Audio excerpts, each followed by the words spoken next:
ایک ٹولی تھا جو کسی نگران فرشتے کی طرح اس کا پہرا دیا کرتا تھا۔ ایک عبد الرحمن تھا جو دوسرے ملک میں ہونے کے باوجود اس کی مدد کے لیے آیا کرتا تھا۔ ایک میجر احمد تھا جو اس کی خاموشی سننے کے لیے 3 گھنٹے تک فون کان سے لگائے رکھتا تھا۔ ایک جہاں اسکندر تھا جو اس کی ایک وضاحت پہ مطمئن ہو جایا کرتا تھا۔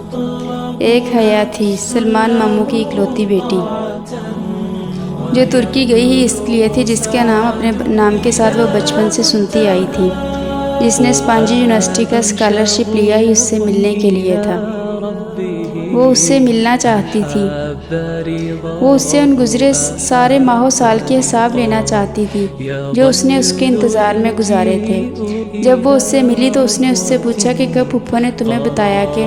تو اس نے جواباً کہا، وہ کیوں بتاتی، میں 8 سال کا تھا اور 8 سال کے بچے کا حافظہ اچھا خاصا ہوتا ہے، میں ہمیشہ سے جانتا تھا۔ میں سمجھی تمہیں نہیں پتا۔ تمہیں کیا لگتا ہے میں ہر کسی سے معذرت کرنے آ جاتا ہوں یا ہر لڑکی کو ڈنر پہ لے جاتا ہوں؟ اور پھر وہ سوچنے لگی کہ ہر ایک کی دعا قبول ہوتی ہے اگر وہ جلد بازی نہ کرے تو۔